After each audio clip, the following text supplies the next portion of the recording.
सो हमने basics discuss कर लिए हैं. Now we are going to start the examples of exercise 2.2. So example number 7 क्या कह रहा है? Let A is equals to 1 2 3 4 5 6. ये ए सेट है. Define a relation R from A to A by. Relation कैसे लिखा हुआ है? R is equals to all those ordered pairs such that y is equals to x plus 1. Okay. First क्या बोल रहा है? Depict this relation using an arrow diagram. Secondly, write down the domain, codomain and range of R. Okay. So कैसे करेंगे? पहले तो set A लिख लेते हैं which is 1 2 3 4 5 and 6. अब आपको जो relation लिखा हुआ है which is the set of all those ordered pairs xy such that y is equals to x plus 1. Okay. तो अब हमें देखो, आपको पहले जो रिलेशन है वो ऑर्डर्ड पेयर की फॉर्म में कैसे लिखना है मैं आपको बता देती हूँ. आपको कुछ नहीं करना, आप यहाँ पे x और y जो है ना वो आपको इस सेट से ही पिक करने हैं क्योंकि जो रिलेशन है वो r से r पे है. ठीक है. तो आपके जो x और y दोनों हैं वो आपके इस सेट में से ही आएंगे. फर्स्ट चीज़ क्लियर हुई? ओके. नेक्स्ट चीज़, अब आपको कुछ नहीं करना, आप इस सेट में से x की एक वैल्यू पुट करोगे. x की यहाँ वैल्यू पुट करके आपके पास y की वैल्यू आ जाएगी और एक्स वाई जो ये ऑर्डर पेयर बन जाएगा वो रिलेशन में आते जाएंगे ऐसे करते करते. ठीक है. सो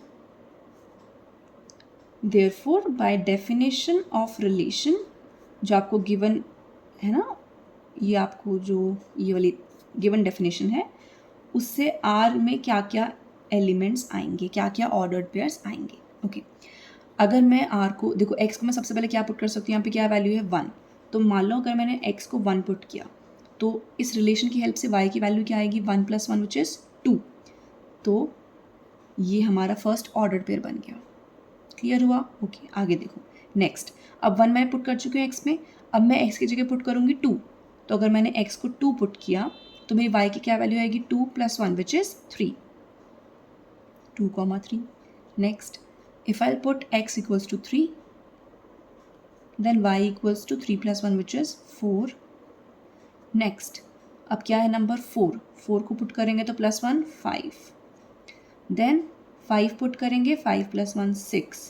अब मैं जब 6 पुट करूँगी तो 6 + 1 7. तो y की वैल्यू आ गई 7. बट 7 तो इस सेट में नहीं है क्योंकि मैंने ये बोला ना कि x और y दोनों की ये वैल्यूज़ आपकी ए सेट में होनी चाहिए. तो अगर 7 इस सेट में नहीं है तो यानी कि 6, 7 अगर मैं नेक्स्ट ऑर्डर पेयर बनाऊंगी तो वो क्या बनेगा? 6, 7. पर 7 तो इस सेट में है ही नहीं, इसलिए वो वाला ऑर्डर पेयर नहीं पॉसिबल ही नहीं है, वो नहीं बनेगा. ठीक है. तो यहीं पे हमारा ये कंप्लीट हो गया. तो this is our complete relation कि हम रिलेशन को ऐसे लिखेंगे. ओके. तो अब इसने फर्स्ट पार्ट में क्या बोला है कि आप इसको पहले तो इस रिलेशन को एरो डायग्राम की हेल्प से रिप्रेजेंट करो. यही बोला है. देखो, एरो डायग्राम में कुछ नहीं होता, आप दोनों सेट्स के ए और बी सेट के एलिमेंट्स ड्रॉ करोगे और उनको एरोस की हेल्प से ये जो ऑर्डर्ड पेयर हैं इनको रिलेशन की हेल्प से लिखोगे. मैं आपको दिखाती हूँ. अब देखो, क्योंकि हमारा तो इसमें ए टू ए ही जा रहा रिलेशन, तो हम दोनों सेट हमारे क्या हो जाएंगे? ए ए. ठीक है. अब देखो एलिमेंट्स क्या है? ए सेट के पूरे लिख दो, पूरे एलिमेंट्स लिखने कोई दिक्कत नहीं. 1 2 3 4 5 6. यहाँ पर भी 1 2 3 4 5 6. करेक्ट. अब देखो फर्स्ट ऑर्डर पेयर क्या है? 1 और 2, यानी कि 1 इज रिलेटेड टू इसका 2 एंड यहाँ पे छोटा सा एरो लगा दो. नेक्स्ट 2, 3, यानी कि 2 इसका 2 इसके 3 से रिलेटेड है. द नेक्स्ट इज 3, 4, यानी कि 3 और यहाँ पे 4. Then 4, 5, 4, 5, then 5, 6. ठीक है. So this is the arrow diagram representation of this relation. First part clear?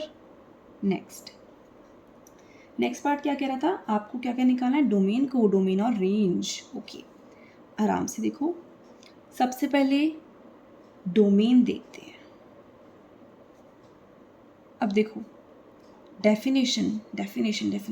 देखो पहले डेफिनेशन से समझ में नहीं आ रही होगी कि क्या ही बोल रहे हैं, फर्स्ट एलिमेंट कैसे लेंगे वैसे लेंगे, बट अब इससे क्लियर होगा. क्या हो रहा था? डोमेन रिलेशन के जो फर्स्ट एलिमेंट्स हैं उन सब का कलेक्शन, उस सब का सेट जो बनेगा वो क्या बनेगा? डोमेन बनेगा. सो डोमेन देखो, यानी कि ये रिलेशन है, ये सब ऑर्डर्ड पेयर के जो फर्स्ट एलिमेंट्स हैं उन सबको पिक करो और एक साथ लिख दो. यानी कि 1 2, 3, 4 एंड 5, ये सब क्या बन जाएंगे? डोमेन। अब क्लियर हो रहा है? ओके, तो ये डोमेन आ गया। Now next is range. Range क्या बोला था?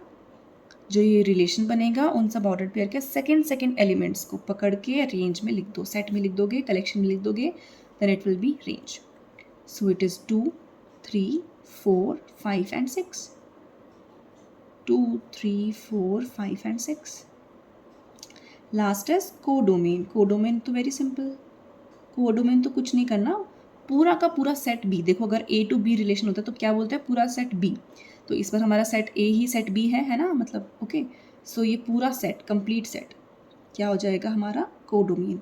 अब इसमें कितने एलिमेंट, जितने भी एलिमेंट्स चाहे वो रिलेटेड हैं या नहीं है, बट वो सारे एलिमेंट्स आएंगे।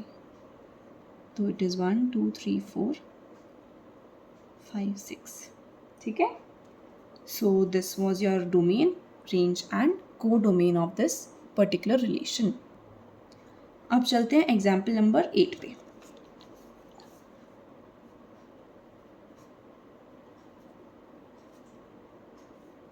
एग्जाम्पल 8 क्या कह रहा है भाई? The figure shows a relation between the sets P and Q। ये आपको गिवन है diagram. Write this relation in set builder form, second in roster form, and then you have to find what is the domain and range. Okay, काफ़ी कुछ करना है इसमें। तो देखो पहले तो आपको एक रिलेशन गिवन है, तो पहले मैं आपको ये डायग्राम ही बना देती हूँ।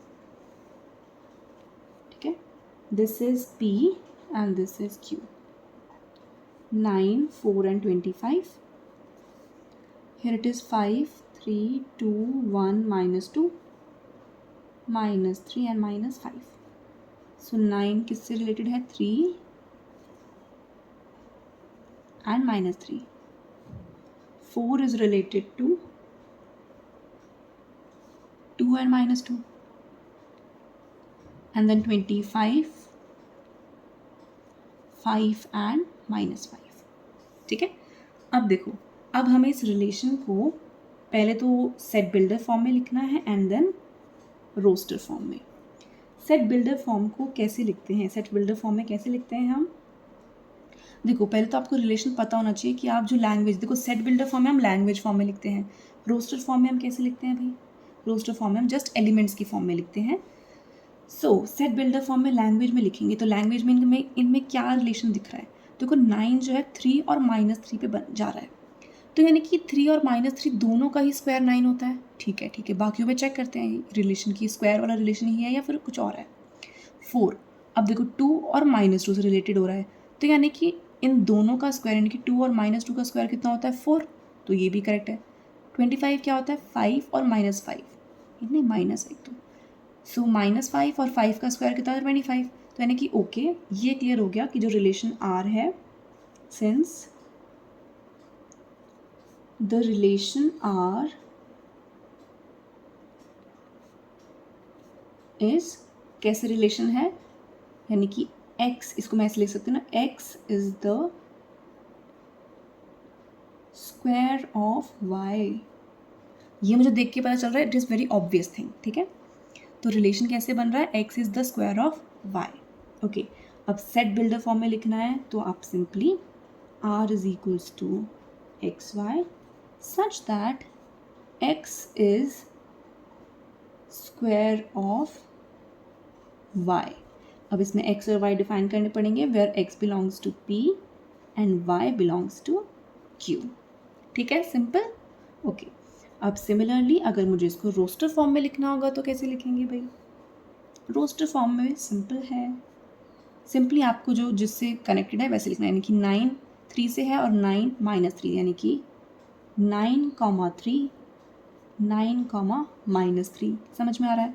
देन 4 2 से और -2 से, 4, 2, 4, -2, देन 25 5 एंड 25 -5। ये रिलेशन बन गया, ऐसे लिख दिया हमने। ओके, नाउ अब हमें डोमेन निकालना है एंड रेंज निकालनी है, ये भी निकालना है ना साथ में। ओके, डोमेन क्या बताया था? रिलेशन के सारे फर्स्ट एलिमेंट्स का कलेक्शन। तो फर्स्ट उठाएंगे तो 9 9 4 4 25 25। अब रिपीट करके नहीं लिखना है, जो रिपीट हो रहे हैं उनको सिर्फ एक बार लिखना है। So it is 9, 4, 25। ठीक है जी। Next range. रेंज क्या है? सेकेंड एलिमेंट्स को लिखना है सारे। सो 3 -3 2 -2 5 -5। इनको देख के लिखोगे तो दिक्कत नहीं आएगी। ठीक है। रिलेशन में जो ऑर्डर्ड पेयर्स हैं, ऑर्डर्ड पेयर्स की हेल्प से आप लिखोगे, then it will be easier. Okay, चलो next is last example of this exercise.